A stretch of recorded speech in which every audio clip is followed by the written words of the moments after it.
connu aussi des échecs. D'accord? Thomas Edison, par exemple, c'est celui qui a créé l'ampoule électrique ou la caméra. Voilà, si nous avons la lumière ici, c'est parce que Thomas Edison a fait quelque chose. Walt Disney, les enfants ne seraient pas aussi heureux s'il n'y avait pas Pocahontas ou Blanche-Neige ou Narnia ou quoi que ce soit. Et Isaac Newton, sa maman voulait le faire travailler au champ, mais en fait elle s'est aperçue qu'il était vraiment pas bon du tout pour ça, et elle lui a permis de continuer l'école élémentaire, et en fait il est devenu l'un des plus grands scientifiques de tous les temps. Donc ce sont des personnes qui connaissent, qui ont connu l'échec avant de devenir des personnes célèbres. Et nous avons un point commun avec un homme dans la Bible, un homme de Dieu, qui était aussi découragé, troublé. Il a connu l'échec. Et cet homme, cette histoire se trouve dans le livre de Josué. Mais avant de lire le passage en question, je vais donner un peu le contexte. Donc nous sommes, en fait, c'est la deuxième prédication sur les prières dans l'Ancien Testament. Et donc, j'ai la grâce, voilà, de pouvoir donner ce deuxième message sur les prières. Pour que cela nous donne des exemples, des témoignages, des billes, pour savoir aussi comment prier. Donc, le livre de Josué, le récit se déroule après la mort de Moïse. Josué est le successeur de Moïse parce que Moïse n'avait pas pu emmener le peuple Israël vers la terre promise. Et Josué a été celui qui devait le remplacer pour amener le peuple Israël vers la terre promise. Et au début du livre, Israël se trouve de l'autre côté du Jourdain. Ça ne se voit pas trop, mais en fait, le petit truc un peu marrant, là, c'est le Jourdain. Ils étaient à droite, et ensuite, ils sont allés à gauche. Voilà. Voilà, ils se trouvaient de l'autre côté du Jourdain. Et dans ce livre, il va y avoir les différents plans. Tout d'abord, du chapitre 1 à 5, il va y avoir la préparation à l'entrée en Palestine. Le chapitre 6 à 12, les récits de la conquête de la terre promise. De 13 à 22, nous avons ensuite les instructions sur le partage des territoires. Et le verset 23 à 24, c'est le dernier acte de Josué et en particulier le renouvellement de l'Alliance.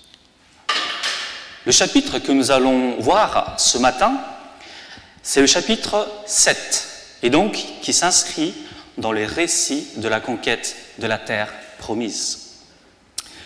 Je lis la parole de Dieu et nous allons le lire en plusieurs fois pour les différentes parties. Josué, chapitre 7, versets 1 à 5 pour l'instant. Si vous voulez, vous pouvez ouvrir vos Bibles et suivre aussi avec nous. Je pense aussi que c'est une bonne chose de pouvoir suivre avec sa propre Bible pour nous encourager à lire la parole. Donc Josué, chapitre 5, versets 1 à 5. Les enfants d'Israël commirent une infidélité au sujet des choses dévouées par interdit. Akan, fils de Carmi, fils de Zabdi, fils de Zérak, de la tribu de Juda, prit des choses dévouées. Et la colère de l'Éternel s'enflamma contre les enfants d'Israël. Josué envoya de Jéricho des hommes vers Haï, qui est près de Beth-Aven, à l'orient de Bethel. Il leur dit, « Montez et explorez le pays. » Et ces hommes montèrent et explorèrent Haï. Ils revinrent auprès de Josué et lui dirent, « Il est inutile de faire marcher tout le peuple. 2 ou 3 000 hommes suffiront pour battre Haï. Ne donne pas cette fatigue à tout le peuple, car ils sont en petit nombre. » 3 000 hommes environ se mirent en marche, mais ils prirent la fuite devant les gens d'Haï. Les gens d'Haï leur tuèrent environ 36 hommes, et ils les poursuivirent depuis la porte jusqu'à Shérabim et les battirent à la descente. le peuple fut consterné et perdit courage. Le peuple fut consterné et perdit courage. Je vais prier. Père éternel, merci pour ta parole et je te prie, Seigneur, pour que ton esprit nous conduise. Que ton esprit, Seigneur, ouvre les yeux de nos cœurs pour que nous puissions entendre et recevoir ce que tu veux nous dire ce matin pour nous tous. Seigneur, je sais que tu as une part que tu veux donner à chacun et que ce matin, Seigneur, chacun puisse saisir cette part et pouvoir le mettre aussi en application au fur et à mesure dans leur vie, dans nos vies. Au nom de Jésus-Christ. Amen. Ma proposition est la suivante. Prie Dieu dans les temps de doute. Prie Dieu dans les temps de doute. Et pour qu'il y ait des doutes, il faut parfois on fait face à des circonstances inattendues. Et c'est ce que nous venons de lire. Face à des circonstances inattendues. Donc dans ce passage, nous apprenons qu'une nouvelle surprenante. Le peuple Israël vient d'être battu par une ville insignifiante sous le nom d'Aï. C'était une petite ville qui était située à environ 4 heures au nord-ouest de Jéricho. Nous savons que cette défaite, elle a eu lieu juste après la bataille à Jéricho. D'accord? Donc dans Josué chapitre 6, verset 21, je pense que vous connaissez cette bataille. Ils font le tour de la ville, une fois, avec les trompettes, 2 fois, jusqu'à 7 fois. Et au bout de le 7e jour, les murs tombent et Israël arrive à conquérir Jéricho. Et en fait, la ville d'Aï, c'est la deuxième bataille. On apprend qu'au verset 2, Josué envoya de Jéricho des hommes vers Aï, à l'est de Bethel. Après une grandiose victoire sur Jéricho, Israël va connaître une première défaite. Et cette défaite, c'est déjà directement la deuxième bataille, perdue. Comment vont alors s'annoncer les futurs combats à l'avenir? Et voici ce que la parole de Dieu nous indique. 3 éléments qui ont causé cette défaite. Tout d'abord, nous voyons la désobéissance d'un seul homme, Akan. Au verset 1, il est écrit que c'est Akan, le fils de Zabdi, fils de Zérak, de la tribu de Juda, qui prit des choses dévouées. À l'époque, on pouvait penser que c'est normal, lorsqu'on fait la guerre, de pouvoir prendre une part à la victoire. Et pourtant, ces choses qui ont été prises sont des choses qui sont dévouées, c'est-à-dire qui sont consacrées à l'Éternel. Nous verrons dans la 3e partie plus exactement ce qui a été volé par Akan. Cette désobéissance entraîne la sainte colère de Dieu. Et dans cette version que je viens de lire, il est question d'infidélité. Mais lorsqu'on regarde la version du Darby, il est traduit par crime. Ce qu'a fait Akan fut un crime aux yeux de l'Éternel. Voler les choses consacrées à l'Éternel, c'est un crime aux yeux de l'Éternel. Mais en quoi, en fait, est-ce que c'était grave, ce qui est consacré à l'Éternel? Pourquoi c'est grave? En fait, pour comprendre cela, il faut aller dans l'époque du Proche-Orient ancien. Je ne saurais pas mettre si c'est 3000 ans, 2000 ans avant Jésus-Christ, voire plus. En fait, lorsqu'il y avait la guerre, lorsqu'on partait en guerre, il y avait cette histoire de Herem. En hébreu, ça veut dire ce qui est voué par interdit. Ça veut dire que c'était la part qui devait revenir au chef militaire après une conquête. Et pour Israël, Dieu est ce chef militaire. Et c'est naturel que le butin devait revenir au Seigneur l'Éternel. Par exemple, dans Deutéronome chapitre 20, il est dit que c'est le Seigneur, votre Dieu, qui marchera avec vous afin de combattre pour vous contre vos ennemis. Dieu est le chef de l'armée du peuple Israël. Donc cette part était réservée à Dieu, mais il y a une particularité, c'est qu'elle devait être détruite pour que personne d'autre ne puisse s'en servir. C'était la propriété et le privilège que Dieu seul pouvait avoir. Et ce que je vais vous dire, ça va peut-être vous choquer. Après une victoire, à l'époque, les personnes qui étaient vaincues, donc que ce soit des hommes, des femmes, même des enfants, des vieils hommes, le bétail, ils devaient être tués. Ils étaient consacrés en fait à Dieu. Et c'est ce que nous voyons en fait dans Josué chapitre 6, verset 21. Les personnes qui ont été consacrées à Dieu ont été tuées. Aujourd'hui, cette violence semble horrible. Par exemple, lorsqu'on regarde la guerre en Ukraine, ce qu'on a vu, ce que les Russes ont fait, on est horrifié. Mais, à leur époque, c'était quelque chose de normal, apparemment. Cela faisait partie des mœurs et des coutumes de faire cette pratique. De l'autre côté, donc, ce qui était consacré à l'Éternel, ou tout ce qui était vivant, devait être exécuté. Mais de l'autre côté, il y avait tout ce qui était les trésors. Et ces trésors devaient entrer dans le trésor de la maison de l'Éternel. Et c'est ce que Akan a volé, ces trésors qui devaient être consacrés à l'Éternel. C'est un crime, c'est ce que je vous ai dit, c'est un crime individuel, mais pour Dieu, c'est un crime collectif. Il est écrit, les enfants d'Israël commirent une infidélité. Mais comment une faute personnelle peut être imputée à l'ensemble de la communauté d'Israël? Pourquoi tout le monde devrait payer pour la faute d'une seule personne? On peut se poser cette question, n'est-ce pas? Pour comprendre un peu cela, en fait, c'était un peu comme la règle du 1 pour tous et tous pour un. Vous connaissez ça. Ce n'est pas un discours socialiste ou quelque chose comme ça. Mais voilà, c'était le 1 pour tous et tous pour un. Tout le peuple d'Israël, en fait, devait être consacré à Dieu.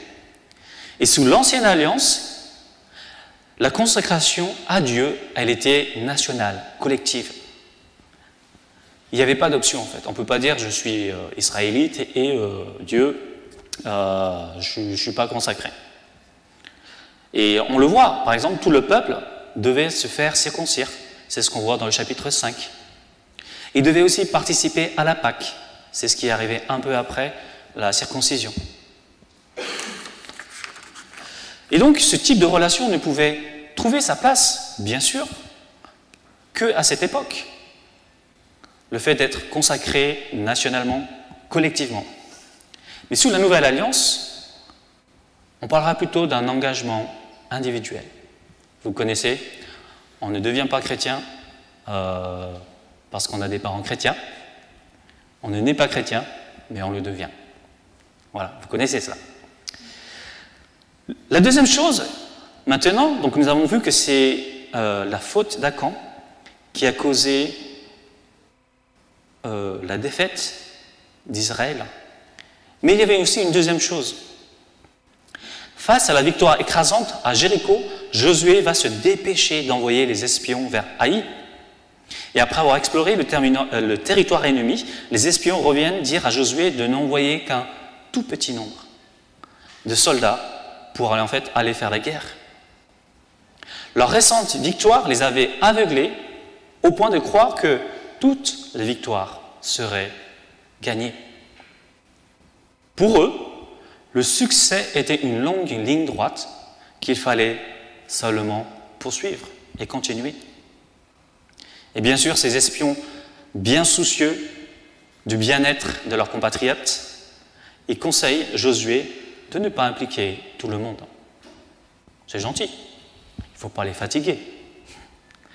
Envoyer 3000 personnes était suffisant, d'après eux et d'après Josué, pour s'occuper de la vie d'Aï, sachant que pour eux, les ennemis n'étaient qu'un tout petit nombre. Mais on va voir dans Josué chapitre 8, verset 25, ce petit nombre, en fait, il n'était pas si petit. En fait, si on compte les hommes et les femmes, ils étaient 12 000. Et Israël, ils sont partis avec 3 000. Même si on devait enlever les femmes, il en resterait quand même 6 000 hommes. Ça faisait un Israélite vs 2 Haïtiens. Je ne sais pas comment on dit. Voilà. Combien de fois avons-nous subi de honteuses défaites spirituelles parce que nous avons été négligents? Nous avons été inconscients de la véritable menace que représente Satan, les puissances démoniaques, l'attrait du monde. Au lieu de combattre farouchement le combat spirituel, nous avons préféré les distractions du monde sous prétexte que le danger était moindre. On a moins à faire, donc on peut se distraire. Et pourtant, Éphésiens chapitre 6, verset 12 nous dit « Car nous n'avons pas à lutter contre la chair et le sang, mais contre les dominations, contre les autorités, contre les princes de ce monde, des ténèbres, contre les esprits méchants dans les lieux célestes. C'est pourquoi prenez toutes les armes de Dieu afin de pouvoir résister dans le mauvais jour et tenir ferme après avoir tout surmonté. » Donc, l'échec d'Israël s'explique aussi par une négligence face à la menace qui était devant eux. La troisième réponse, c'est que l'échec d'Israël s'expliquait aussi par une absence totale de la part de Josué, cette fois, de rechercher les directives de Dieu. Josué avait écouté les conseils des espions. Il fallait juste prendre quelques personnes. 3000 suffisaient. Mais en tant que représentant, en tant qu'intercesseur entre Dieu et le peuple, Josué aurait dû consulter le Seigneur pour les directives à prendre. Il a pris lui-même l'initiative d'envoyer les espions vers le territoire ennemi. Et pourtant, dans ce que j'avais partagé tout à l'heure, la bataille à Jéricho, elle avait été pleinement gagnée, miraculeusement gagnée, parce que c'était l'Éternel lui-même qui avait dirigé, qui avait mené le combat. L'empressement de Josué, sans consulter l'Éternel, fut une des causes de défaite du peuple Israël. Ainsi, les victoires d'hier avec Dieu ne garantissent pas une victoire aujourd'hui, ni celle de demain, et surtout lorsque Dieu n'est plus là. Ne l'oublions jamais. Combien de fois avons-nous pris des décisions sans dépendre de Dieu? À quand remonte la dernière fois où nous avons consulté Dieu pour prendre une décision aussi simple soit-elle dans notre vie? Et reconnaissons ensemble qu'à chaque fois que nous nous sommes confiés à Dieu et que nous l'avons laissé faire, le fruit qui en a porté a toujours été meilleur, bien plus que nous ne pouvons l'imaginer. Et reconnaissons qu'à chaque fois que nous avons voulu faire les choses sans écouter Dieu, ou bien lorsque Dieu nous a parlé et que nous avons voulu le faire à notre façon, avec une oreille désobéissante, les conséquences ont toujours été pénibles pour nous, mais aussi pour les autres. Dans le chapitre 8, Dieu donnera lui-même les directives à Josué pour gagner cette bataille. Il ne fallait pas 3000 hommes pour défaire la ville d'Aï, mais toute l'armée d'Israël. Josué, chapitre 8, verset 1 nous dit, et il est écrit, ne crains point et ne t'effraie point.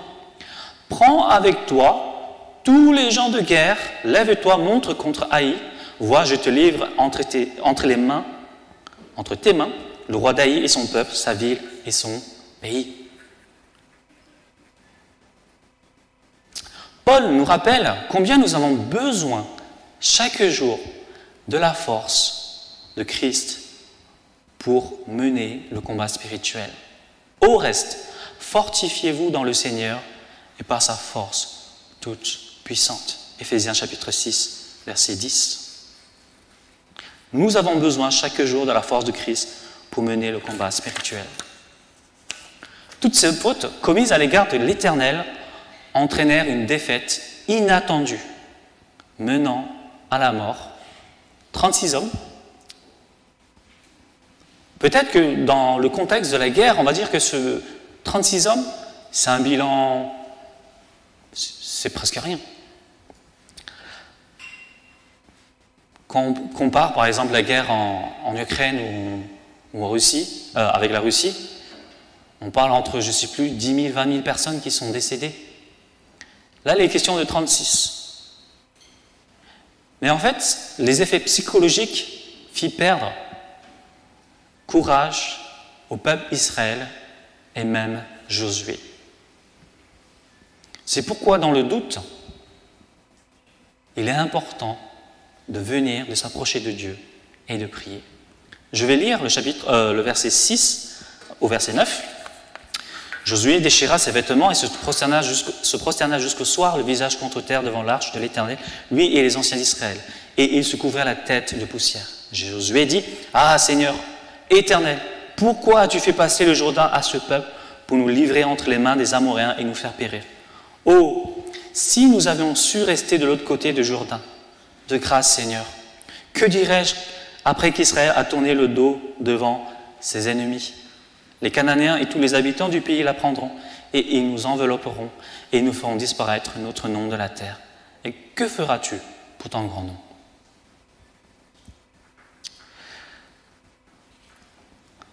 Face à cette défaite, Josué ainsi que les anciens avaient le cœur déchiré, humilié. Josué déchira ses vêtements et se prosterna avec les anciens d'Israël jusqu'au soir. Et cela devant l'arche de l'Éternel. Et ils se couvrirent la tête de poussière. Mais vous allez me dire, mais pourquoi ils se déchirent les vêtements, quoi? C'est pas écologique, quoi. Enfin, pourquoi on fait ça? En fait, dans l'Antiquité, cette pratique est exercée dans le cadre de rites pour les deuils. Mais on l'utilisait aussi pour exprimer son désarroi, sa détresse, sa consternation. Par exemple, Job, c'est ce qu'il fit lorsqu'il a appris que toute sa famille avait péri. Mais est-ce que Josué et les anciens étaient en train de faire le deuil pour seulement 36 hommes parmi tout le peuple? 36 hommes sur des centaines de milliers d'hommes, qu'est-ce que cela dans le contexte d'une guerre? Je ne nie pas l'importance de la vie, hein, d'accord? La vie est importante, bien sûr. Certains pensent que c'est exagéré, mais verrez-vous. Les Josué et les anciens étaient tous consternés parce qu'ils avaient probablement compris que l'Éternel, le chef de leur guerre, n'était plus avec eux. Vous vous rendez compte? Seulement après la deuxième bataille, la conquête devait être longue. Seulement après la deuxième bataille, est-ce que l'Éternel est déjà en train de nous abandonner? Il y a des étudiants ici, vous arrivez, vous avez vos examens, le deuxième, vous avez un 0. Vous allez dire le semestre, il va mal passer. Heureusement qu'il y a des rattrapages. Voilà. L'idée de l'abandon de Dieu, en fait, leur fit perdre du courage. Ce n'est pas simplement le fait de perdre les 36 hommes. Sans Dieu, il n'était plus possible de conquérir la terre promise. Et Josué avait probablement été témoin de cette expérience lorsqu'il était avec Moïse, quand il était plus jeune. Dans Nombre 4, voici ce que Moïse dit au peuple Israël. « Ne montez pas, car l'Éternel n'est pas au milieu de vous. Ne vous faites pas battre par vos ennemis. En effet, les Amalécites et les Cananéens sont là devant vous et vous tomberez par l'épée. Puisque vous vous êtes détournés de l'Éternel, l'Éternel ne sera pas avec vous. » Josué va alors prier le Seigneur, qui semble au premier abord sous le temps de la reproche. Et voici ces 3 prières. Pourquoi avons-nous été amenés ici pour périr? Pourquoi? Ah Seigneur, Éternel, pourquoi as-tu fait passer le Jourdain à ce peuple pour nous livrer entre les mains des Amoréens et nous faire périr? Oh, si nous avions su rester de l'autre côté du Jourdain.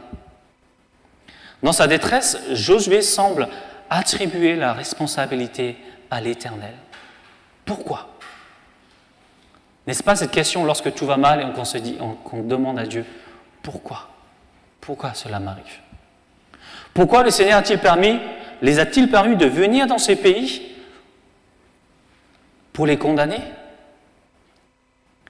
Dans Nombre 14, Josué, en fait, c'était un des espions avec Caleb qui était parti lorsqu'ils étaient de l'autre côté, ils sont allés en terre promise.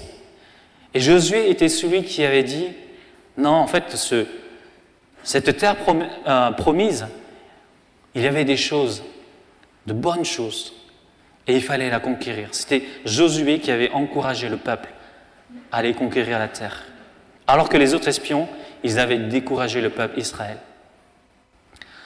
Son attitude ici ressemblait en fait aux anciens espions qui avaient exploré la terre promise la première fois. Ou peut-être, était-ce lorsqu'il dit « Pourquoi nous avons ramenés ici pour nous faire périr ?» Si nous avions su rester de l'autre côté du Jourdain, est-ce qu'il est en train de dire qu'il aurait préféré rester dans les terres qui avaient déjà été conquises dans le Jourdain? Juste pour vous raconter un peu, c'est que avant d'aller dans la terre promise, ils avaient déjà gagné des territoires. Et Moïse avait partagé les territoires aux Rubénites, aux Gadites et à la demi-tribu de Manassé. Est-ce que Josué n'est pas en train de dire « Ah ben, même si on avait un petit territoire, on aurait pu le partager entre nous. On pouvait se contenter de ces petits territoires plutôt que de périr dans la terre promise. » Mais dans ce pourquoi, je ne pense pas que Josué était en train de murmurer contre Dieu. Josué vivait dans l'intimité avec Dieu et il était authentique. Josué pouvait parler avec Dieu et lui poser des questions par rapport à ses doutes. Est-ce que vous vous approchez de Dieu en disant « Seigneur, pourquoi cela m'arrive? Pourquoi? Je suis dans la souffrance, pourquoi ?» Dieu est là, il nous écoute et on peut venir avec lui avec un cœur authentique. Et dans ces temps de trouble, Josué avait du mal à comprendre les promesses de Dieu. Pourquoi il avait du mal? Josué, chapitre 1, verset 2, nous dit « L'Éternel lui avait ordonné de traverser le Jourdain après la mort de Moïse, et l'Éternel lui avait promis de donner à son peuple le pays promis. Et même que tant que Josué vivra, nul ne pourrait le résister. » L'Éternel avait promis que ce serait par Josué que le peuple Israël pourra prendre possession du pays. Ça, c'est Josué 1,6. Et la récente défaite qu'il venait de subir semblait être en contradiction avec les promesses de Dieu. Et là, tu te poses des questions. Plusieurs siècles plus tard, dans la tribu un descendant de la tribu de Juda viendra le sauveur du monde. Et face à la souffrance à la croix, abandonné par tous ses disciples, maltraité, il prononce aussi ces paroles « Mon Dieu, pourquoi m'as-tu abandonné ?» Même le Seigneur, dans les doutes, a su demander « Pourquoi ?» Nous pouvons faire de même. Mais à la différence que Jésus, il ne s'arrêta pas sur la deuxième bataille comme Josué. Il mena tous les combats jusqu'à accomplir la pleine victoire sur le péché, sur Satan, en donnant sa propre vie. Son nom est Jésus-Christ. Pourquoi nous avoir fait venir pour périr? C'était la première question, la première prière. Et dans la deuxième prière, que dirais-je maintenant qu'Israël a été vaincu? Que dire de plus en tant que leader? Le peuple de Dieu avait suivi les consignes de Josué et pourtant, il n'avait pas réussi à gagner la bataille. Cette bataille qui semblait gagnée d'avance, c'était un échec. Quelle confiance aura le peuple envers Josué? Est-ce qu'il a perdu toute crédibilité devant le peuple d'Israël? Comment Josué va désormais les conduire? Dans Josué chapitre 1, verset 17, le peuple avait affirmé leur obéissance comme il le ferait pour Moïse. Mais à une seule condition, que Dieu soit avec Josué comme Dieu fut avec Moïse. Josué chapitre 3, verset 7, l'Éternel avait promis d'élever Josué comme il avait fait avec Moïse pour confirmer que l'Éternel serait avec Josué comme avec Moïse. Donc en fait, il devait traverser à sec le Jourdain pour montrer que Josué est bien le successeur de Moïse. Et c'est ce que Dieu a fait dans Josué chapitre 3, verset 14. L'Éternel éleva Josué aux yeux de tout Israël, et le peuple Israël craignit Josué comme il le fut avec Moïse. Mais maintenant que l'Éternel s'était éloigné du peuple Israël, est-ce que c'est toujours le cas pour Josué? Il est possible que Josué soit dans le doute par rapport à son rôle de leader. Si c'était le cas, que pouvait-il maintenant dire de plus? Nous verrons par la suite que l'Éternel est toujours aux côtés de son serviteur, Josué. L'Éternel viendra encore lui parler personnellement. Qu'ai-je de plus à dire puisque Israël a perdu la bataille? La troisième prière, que feras-tu pour ton grand nom? Les Cananéens et tous les habitants du pays l'apprendront et ils nous envelopperont et ils feront disparaître notre nom de la terre. Et que feras-tu pour ton grand nom? Josué n'a pas cherché son propre honneur. Dans sa prière, il a cherché la gloire de Dieu et il avait le souci de son peuple. C'était un véritable berger. Ce n'était pas le cas du roi Saül, qui cherchait avant tout son propre honneur. 1 Samuel chapitre 15, verset 30 nous dit, Saül, lorsqu'il vient voir Samuel, il me semble, « J'ai péché, maintenant je te prie, honore-moi en présence des anciens de mon peuple et en présence d'Israël. Reviens avec moi, et je me prosternerai devant l'Éternel, ton Dieu. » Il n'a pas dit « mon Dieu ». Josué s'inquiétait, premièrement, que cette nouvelle de la défaite d'Israël allait porter atteinte à la gloire de Dieu. Dans le chapitre 5, il était écrit que les rois des Amoréens et les rois des Cananéens furent effrayés en apprenant que l'Éternel avait mis à sec les eaux du Jourdain. Et là, imaginons qu'ils entendent, en fait, les envahisseurs, ils ont perdu leur deuxième bataille. Cette nouvelle de la défaite d'Israël inciterait les peuples ennemis à s'unir pour venir détruire Israël. Ce qui serait la conséquence, la disparition du peuple Israël, mais aussi cela porterait atteinte au nom de l'Éternel. Cette prière rappelle celle de ce que son prédécesseur Moïse avait fait lorsque l'Éternel avait résolu de détruire le peuple Israël à cause de sa rébellion. C'est ce que nous voyons dans Deutéronome chapitre 9, versets 28 à 29. Si le peuple Israël était détruit, les peuples se moqueront de l'Éternel parce qu'il n'aura pas su protéger son peuple. Dans le Nouveau Testament, le Seigneur Jésus est la seule personne qui a glorifié Dieu le Père. Il cherchait constamment la gloire de son Père. Et le Saint-Esprit aussi devait venir pour rendre gloire à Jésus-Christ. N'oublions jamais que dans la Trinité, le Saint-Esprit cherche la gloire de Christ, le Père cherche la gloire de Christ, du Fils, et le Fils cherche la gloire du Père. En fait, Dieu il se préoccupe de sa propre gloire.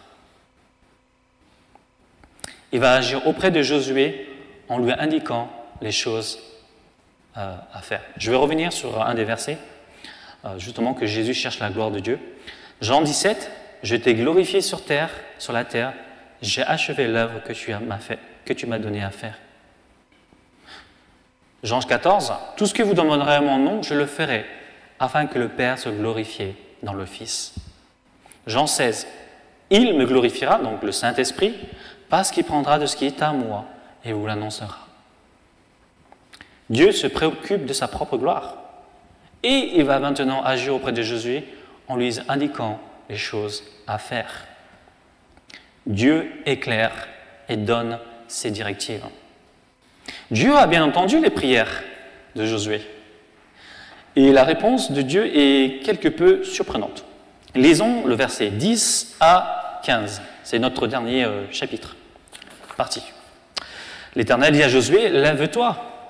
Pourquoi restes-tu ainsi couché sur ton visage? Israël a péché, ils ont transgressé mon alliance que je leur ai prescrite, et ils ont pris des choses dévouées par interdit, ils les ont dérobées et ont menti, et ils les ont cachées parmi leurs bagages.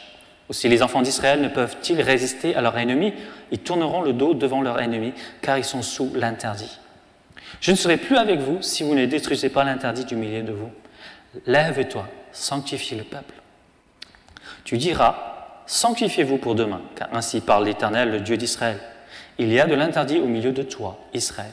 Tu ne pourras résister à tes ennemis jusqu'à ce que vous ayez ôté l'interdit du milieu de vous.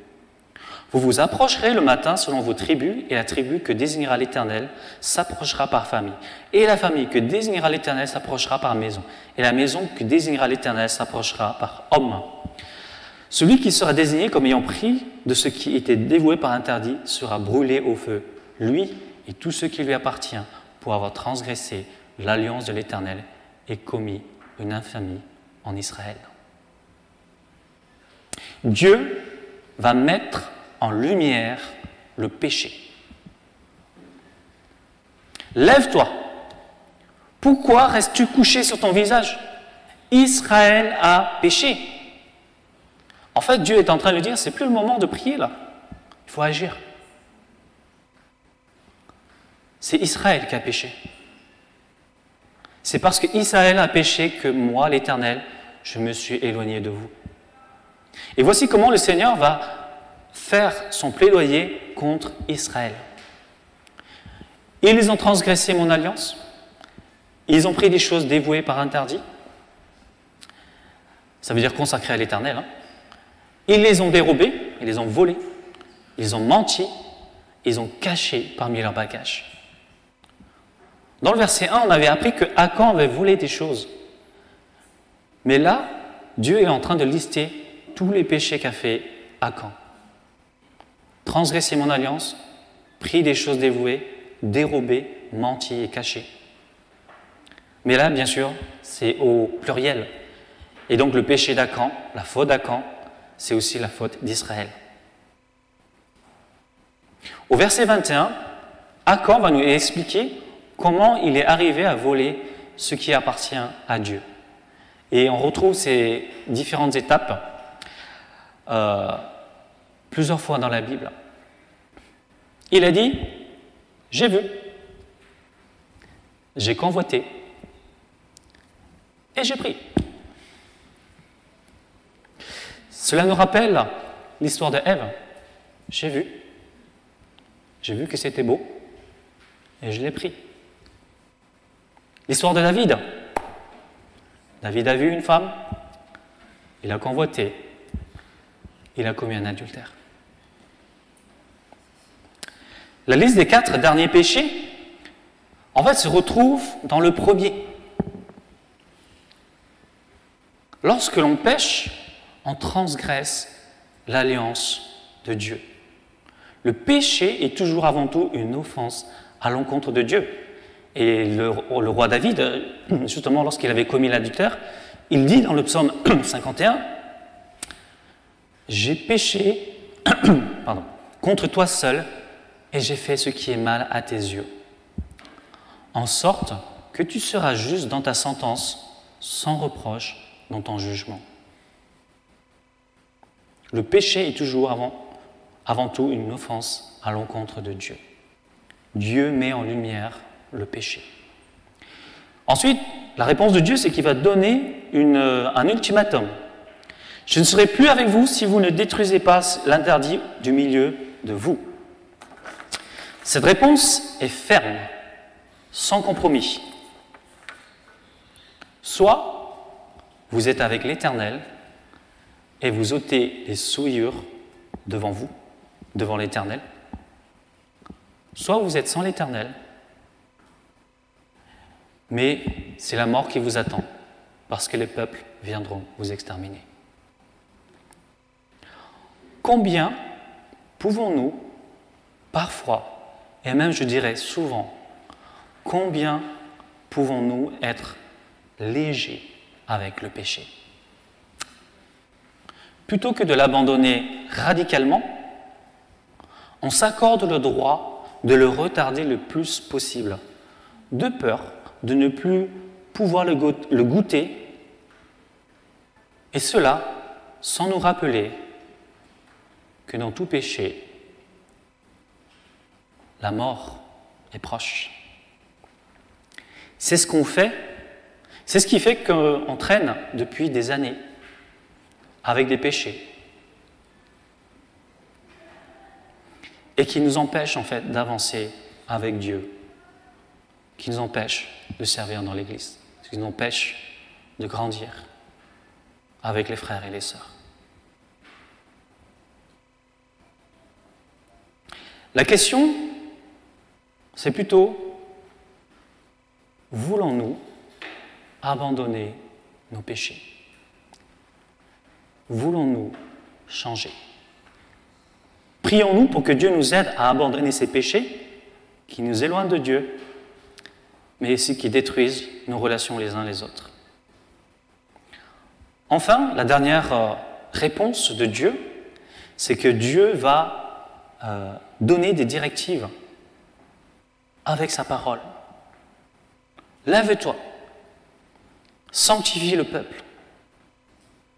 Il est question de se présenter devant Dieu. Et en fait, quand on parle de la sanctification, c'est le fait d'être consacré, c'est le fait d'être mis à l'écart pour Dieu. La sanctification est un état qui nous met à part pour Dieu, parce que nous lui appartenons éternellement. Mais la sanctification, c'est aussi une marche pour laquelle Dieu nous demande de mettre en pratique sa parole, qui est l'effet de l'obéissance de la parole de Dieu dans nos vies, et qu'on doit suivre ardemment. Dieu nous demande de nous sanctifier pour nous approcher de Dieu. Mais la sanctification ici, elle a un but précis, c'est pour identifier le coupable. Vous vous approcherez le matin selon vos tribus, et la tribu que désignera l'Éternel s'approchera par famille. Et la famille que désignera l'Éternel s'approchera par maison, et la maison que désignera l'Éternel s'approchera par homme. Dans le reste, en fait, nous savons que c'est Achan qui va être désigné. On ne sait pas, est-ce que c'était par le sort, ou est-ce que c'est l'Éternel qui a parlé directement à Josué, mais il se trouve que c'est bien Achan qui a été identifié.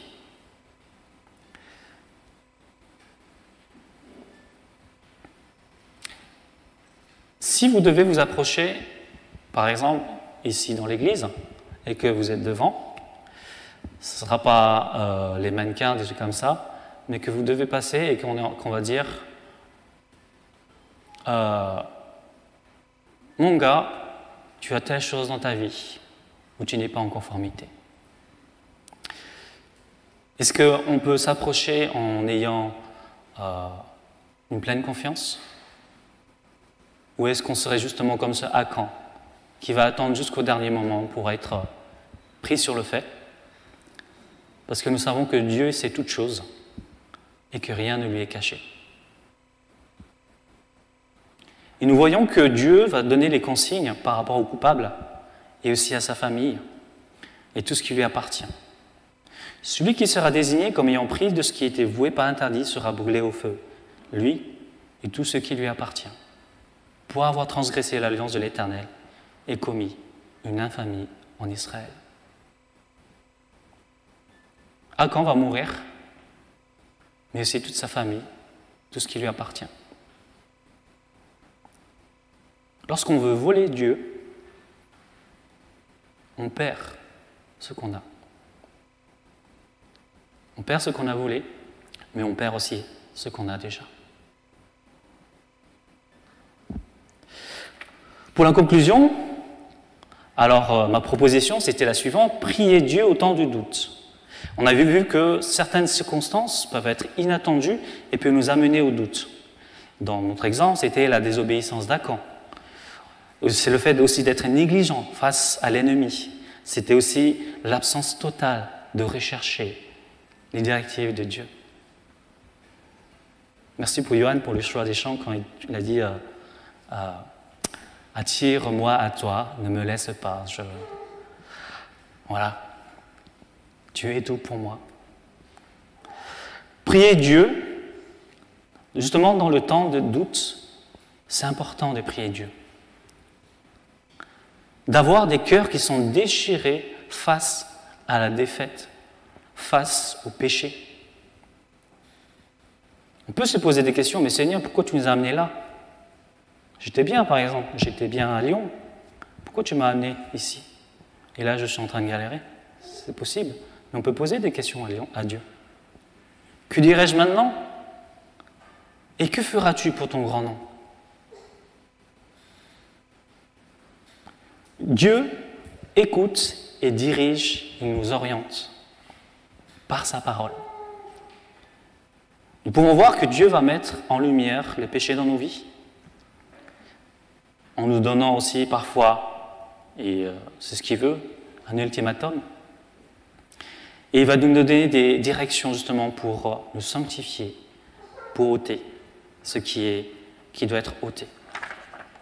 Quelques applications.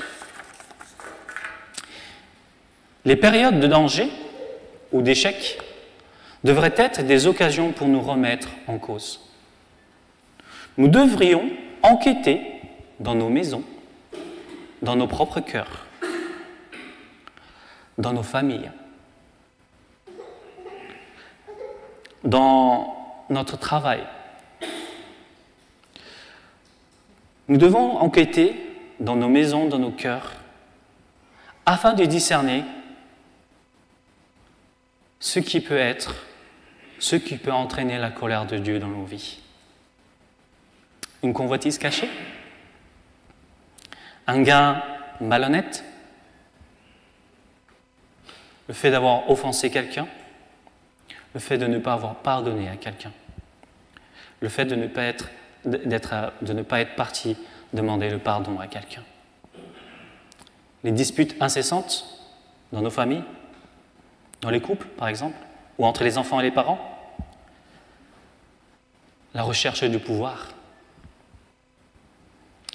Et quelque chose qu'on n'a pas l'habitude de dénoncer, et je me sens aussi concerné, hein, bien sûr, la convoitise de l'argent.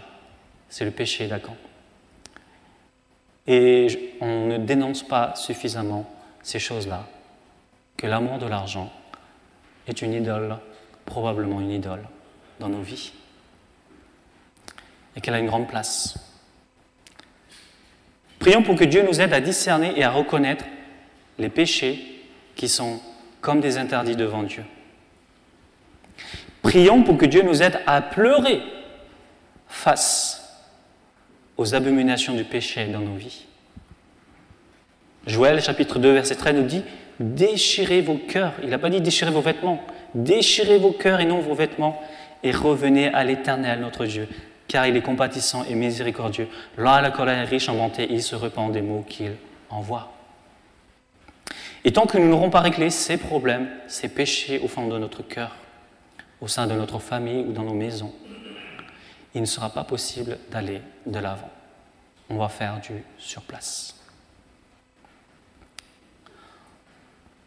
Quand le péché et les choses sont démasquées, on peut se confier à Dieu et commencer quelque chose de nouveau. Prions pour que Dieu nous donne du discernement pour venir au secours d'un frère ou une sœur qui a besoin d'aide. Prions pour que Dieu nous donne un cœur de berger pour aimer son Église, comme Josué a aimé son peuple et a intercédé pour son peuple. Prions pour que Dieu nous aide, nous donne le cœur à prendre soin de son Église. Est-ce que vous aimez les bêtes? Prions pour que Dieu nous donne ce désir de chercher à l'honorer. C'est un gros défi, mais nous pouvons le prier. Prions pour que Dieu nous aide à aimer sa sainteté et à la vivre.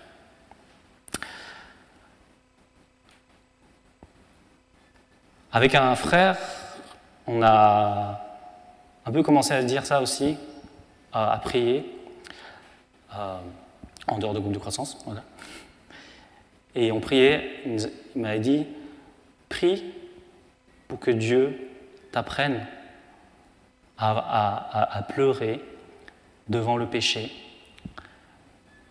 Et on peut prier aussi que Dieu, je prie pour que tu m'aides à aimer la sainteté, comme toi, tu aimes. Ce n'est pas toujours facile, mais on peut prier ces choses-là. Et Dieu va faire son œuvre petit à petit. Prions. Le manque de prière provoque un manque de direction de Dieu. Et lorsqu'on oublie de prier, Dieu ne nous donne plus la direction et nous échouons. Que l'Éternel bénisse sa parole. Je vais prier.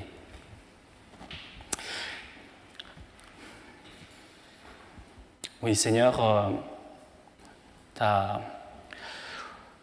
on voit, Seigneur, ce que tu as demandé au peuple Israël, on réalise que nous sommes bien indignes, Seigneur, combien nous pouvons ressembler à ce peuple qui peut être rebelle facilement, Seigneur, qui se détourne. Et pourtant, tu es ce Dieu qui appelle. Aide-nous, Seigneur, à être comme Josué, qui, lorsqu'il a connu la défaite, va revenir à toi et chercher, Seigneur, ta présence. Seigneur, je veux te prier pour que tu nous aides, chacun dans nos cœurs, aussi à abandonner les choses qui ne te plaisent pas, à avoir un cœur qui pleure dans les choses qui nous retiennent et qui nous empêchent de vivre une vie heureuse, épanouissante avec toi.